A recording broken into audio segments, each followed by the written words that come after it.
มีนักการเมืองคนหนึ่งแต่บ่ออกสื่อหลังจากตายตัวนี้ไปที่แรกเป็นห่วงสวนจากวันนี้ก็ไปเกิดเป็นป่าตะเพียนอยู่ในสระนั่นลูกก็เป็นทหารลูกหลานก็เป็นทหารเวลานันนี่กันมาแล้วก็มากินก็เอาปลาในสวนก็กินพอเจ้าของจากวันนี้นี่มันยังหน่อยอยู่เพราะว่าอย่างเรามีความโลภเฉพาะตนเราเองแล้วค่ะเราก็บ่ค่อยได้ลบทหารคนนั้นมีแต่เป็นทหารโกงอย่างบัดนี้เป็นทหารโกงเด้บ่ได้เสียสละตัวเองบ่ได้เอาชีวิตตัวเองเพื่อปกป้องผู้อื่นเด้มีแต่หาผลประโยชน์ลงไปนี่ตกนรกนี่นะแต่ว่า170,000 ชาติเพราะท่านขึ้นอยู่ได้เดี๋ยวนี้แล้วกูก็เบิ่งไปอีกแล้วก็สิมาเป็นเปรตอีก370,000 ชาติเป็นเปรตได้นี่แล้วก็สิมาเป็นงัวเป็นควายที่โกงกินเงินภาษีของมูลประชาชนเท่าได้ล้านละว่ามันถึกชาติละบาทมันหลายล้านอยู่มันจะไปทั้ง1,000 ล้านไหม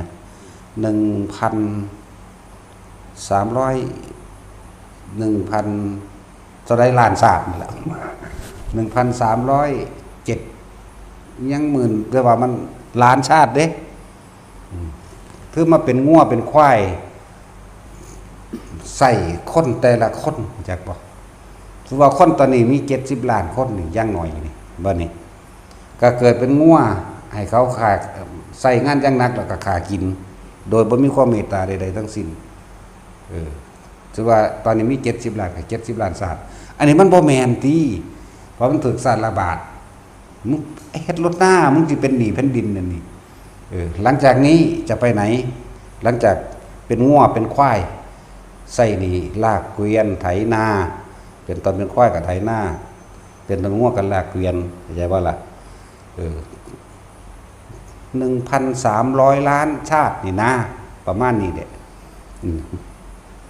หลังจากนั้นไปตกนรกอีกเด้หลังจากตกนรกแล้วขึ้นมาเป็นสัตว์ชนิดต่างๆปลาพวกเอาไปกินนั่นแหละพวกปลาพวกหอยพวกหมึกพวกกุ้งพวกอีกอย่างนี้จนกว่าจะหมดทุกชนิดแล้วจึงมาเกิดเป็นคนพิการจักสิทอได้ศาสตร์แล้วอุไลเบิ่งนี่โอ้ย3พระพุทธเจ้าก็ท่านเบิดอยู่4พระพุทธเจ้าท่านเบิดเอานับเบิ่งเอาเด้อมันสิจักกระสงไขบัดนี้สุดท้ายมันเป็นปลวกกูเบิ่งฮอดปลวกแล้วกูเลยเซาเบิ่งมั้ยโอ้ยหลายหีแมงปานกูบ่เบิ่งแมงดอก มันเป็นปลวกเจาะกินน้ำดินในโพ้นไต่ลงไปอันนี้ต้องผ่านสังเสร็จฉะผ่านอย่างนี้อีกพอแห้งเด้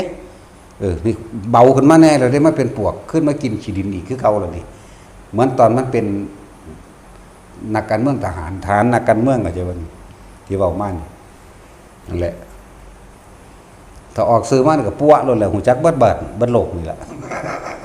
ถ้าออกซื้อมานะบ่ออกซื้อแมงดอกสมน้ำหน้าเป็นปลวกอยู่เท่าใดศาสตร์นับประมาณบ่ได้เบิ่งไป2พุทธเจ้า3พุทธเจ้าแล้วตายบ่ได้กูเข้าเบิ่งนั่นแหละแต่เอาโลดมึงสิโกงทำใดมึงได้ขึ้นใส่นั่นแหละพวกโกงแผ่นดินนี่แผ่นดินนี่สงฆ์ถ้าเป็นคะแนนเต็ม10นี่แผ่นดิน9คะแนนเพราะนี่สงฆ์เป็นหยังคือหลายกว่าพระสงฆ์เป็นผู้สืบธรรมคำสอนพุทธเจ้านำหนทางแห่งความบริสุทธิ์หลุดพ้นเพื่อให้สัตว์ทั้งหลายนำไปปฏิบัติตนเองเข้าสู่นิพพานใดแต่ว่านี่แผ่นดินคือหยาดเหงื่อแรงงานของประชาชนทุกคนที่เสียภาษีเข้าไปให้เห็นเขาไถนา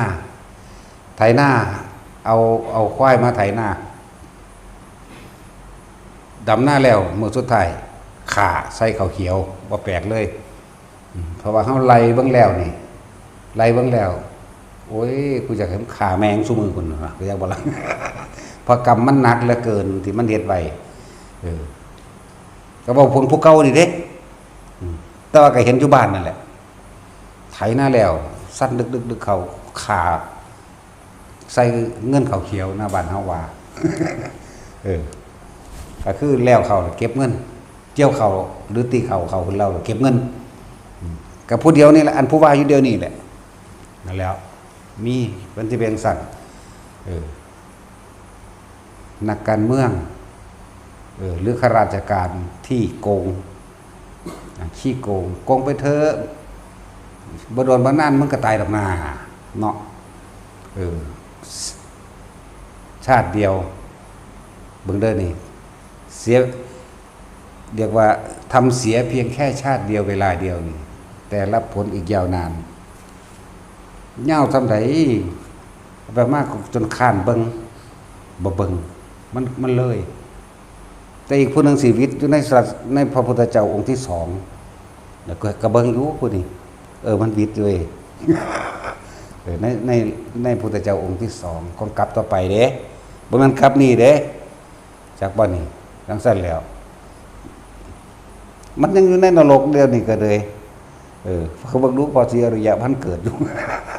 ยังอยู่ในโลกอยู่สุว่าโลกมันสิเกิดอีกเท่าใดเนาะเป็นอันสงไขเสื้อพุทธเจ้าพระรามนี่สิเกิดสุว่าพระธรรมราชาสิเกิดไล่ไปที่บัดโอ้ยอันนับศาสตร์บ่ได้อันซ้ำนี่ก็เลยซื้อว่าสิไหลไปหาบักห่านั่นเนาะที่เก่งเท่าใดมึงเก่งซะนะมึงเก่งศาสตร์เดียวนั่นน่ะเห็นว่าล่ะเสียเวลาในการบำเพ็ญคุณงามความดีคืออย่างนี้เด้มันต้องฝืนเฮ็ดด้วยความดีเพราะความเร็วมันบ่ได้ฝืนมันเฮ็ดคราวเดียวนึงยังไปตกหัวบางนั้นปัวซื่อมันก็เร็วแล้วนั่นเนาะซั่นแล้วที่เก่งทำได้เอาเถอะหน้ามันบ่แม่นแค่โกงแค่นั้นแหมเงินภาษีประชาชนแล้วเอาคนของหลวงไปใส่ส่วนตัวอีกจะบ่นี่โกงตอนเป็นข้าราชการก็บ่แห้งแล้วมาโกงตอนเป็นนักการเมืองอีกขนาดนั้นแหมโกงวัดอีกมันธรรมดาเด้ทั้งหนีสงฆ์ทั้งหนีแผ่นดินแล้ววะ2 บวกโอ้ยจังแมงสิสุดจังได้แล้วลอยพระพุทธเจ้าจังมันสิสุดง่ายบ่ แต่ว่าบ่เบิ่งไปเบิ่งตอนนั้น3-4แล้วโอ้ยมันบ่แล้วง่ายดอกนั่นแหละอันนี้เทียบแล้วให้เฮาพอได้เห็นนำแน่คือปวกนั่นแหละเห็นบ่กินหินกินดินกินไม้แม่นบ่พวกหัวสันมันกินหยังล่ะนี่กินไม้ตัวนั่นน่ะขาบอย่างนั้นน่ะหัวสันขาบขึ้นเนาะเวลาเฮา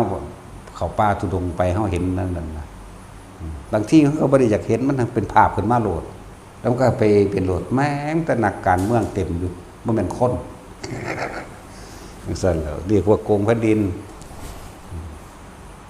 บ่บอกวิธีแก้แมงดอกหรือสิบอกอยู่เรือโตนมันเนาะ